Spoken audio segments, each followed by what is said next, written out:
parte 3. Y quizás hoy tú te preguntas, pero ¿por qué si Dios dice que me ama, no tengo nada en mi despensa?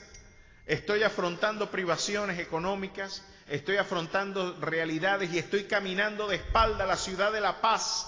Estoy caminando, pastor, 60 estadios de espalda a la ciudad de La Paz. Estoy dándole la espalda a mis sueños, estoy dándole la espalda a mis proyectos. Me encuentro defraudado, me encuentro confundido. Pero el Señor insiste en recordarnos algo que los discípulos nos brindaron como cátedra.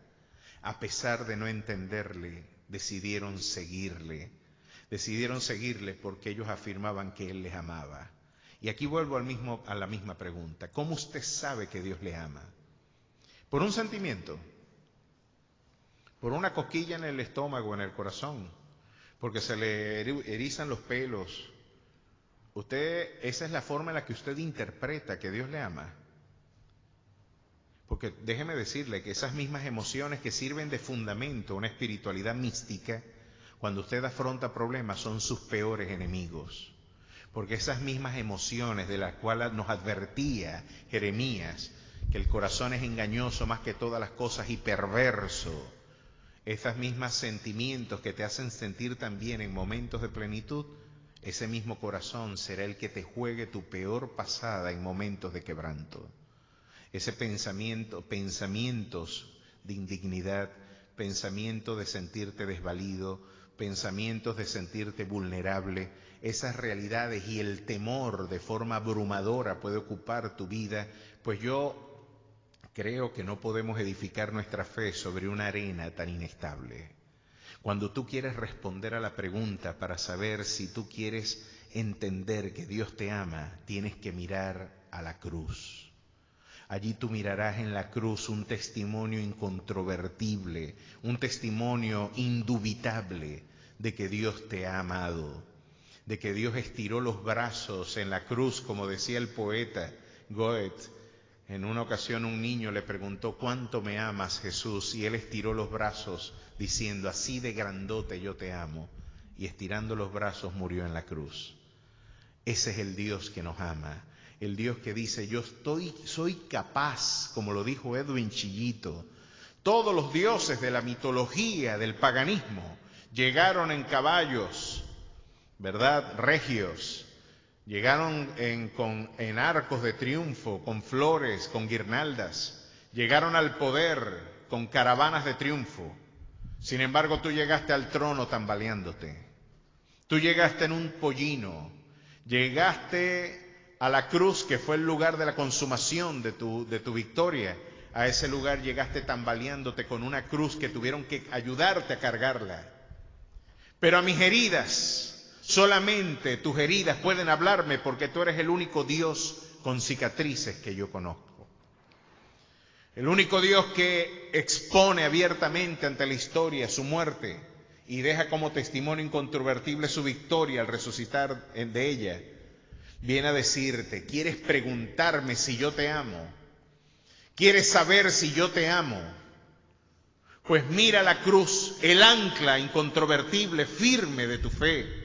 Mira la cruz y no puedes tener otro elemento del cual jactarte sino en ella, porque en ella se consumó tu victoria. El acta de los decretos que te era contraria fue clavada en esa cruz, y el Señor consumó una victoria sempiterna, incorruptible, inmarcesible para ti. Por eso debemos seguirle a pesar de no entenderle, porque nos dejó una prueba, una garantía incontrovertible de que su agenda siempre triunfará. Síguele a pesar de no entenderle. Pero como en ese mismo momento, cuando lo anticipó, no lo entendieron cuando se cumplió. Y Cleofas y el peregrino rumbo a Emaús no lograban entender las palabras de Dios, estaba encubierta para ellos. Y miren las preguntas que quizás me resulta fascinante la manera en la que Jesús interrumpe la caravana de estos hombres. ¿Saben que estos 60 estadios es el equivalente a salir caminando desde aquí hasta la vela de Coro? Esos 60 estadios, si nosotros caminamos a 4 kilómetros por hora, Me imagino que fue una conversación de 2 horas y media, 3 horas de camino. ¿Se puede usted imaginar caminando desde aquí hasta la vela? Mucho cuento se echa. Mucho cuento se echa de aquí hasta la vela. Imagínese usted caminando o los que pueden escucharme en Maracaibo, háganse una idea, desde el distribuidor de Delicias hasta San Francisco a pie, más o menos. Imagínense ese camino, los coreanos dirán, caminar de aquí a la vela, vos. Y los maracuchos dicen, náguare polo. No, los maracuchos no dicen náguara. Los maracuchos dirían que molleje polo, desde el distribuidor de Delicias hasta San Francisco. Imagínense usted lo que puede conversar. Y lo interesante es la forma tan refrescante en la que Jesús interrumpe las conversaciones.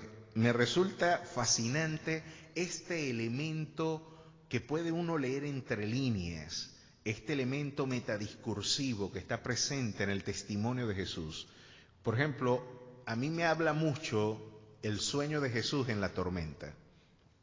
¿Por qué él estaba durmiendo mientras todos estaban gritando?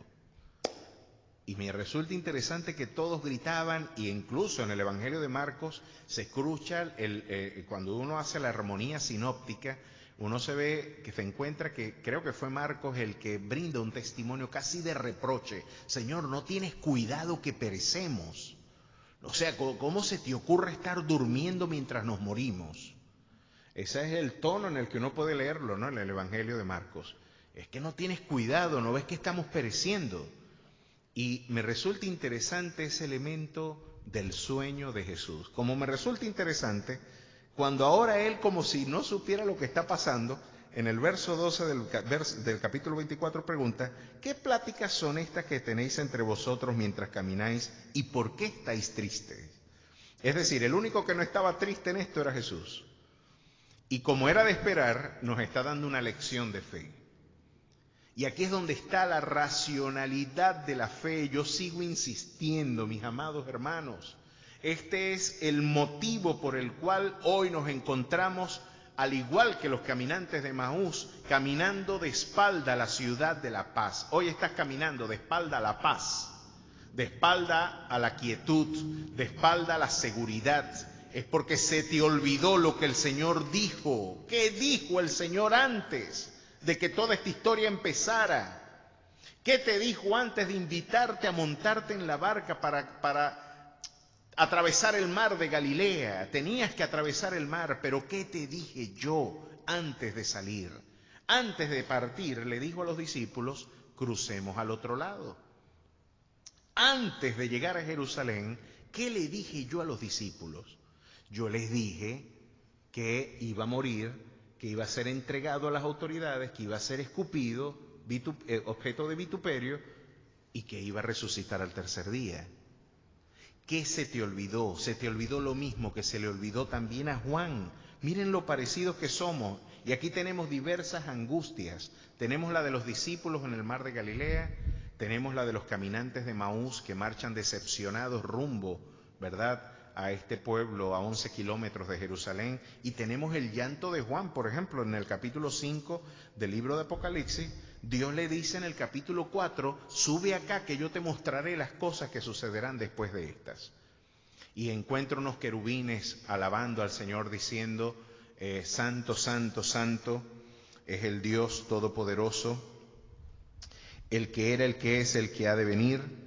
Y ahí nos encontramos con una definición del carácter de Dios en esa canción de los querubines. Podemos saber mucho de la teología de alguien por lo que la gente canta.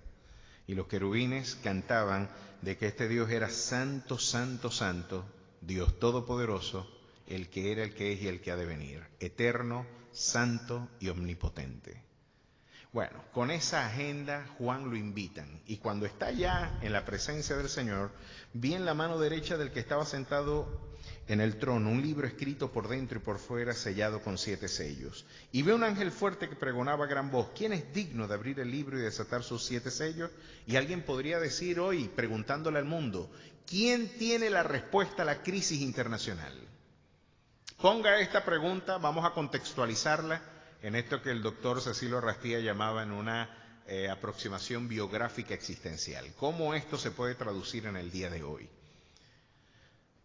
Alguien podría dentro de la comunidad internacional decir, ¿quién es digno o quién tiene la respuesta a la crisis que hoy afecta al mundo entero?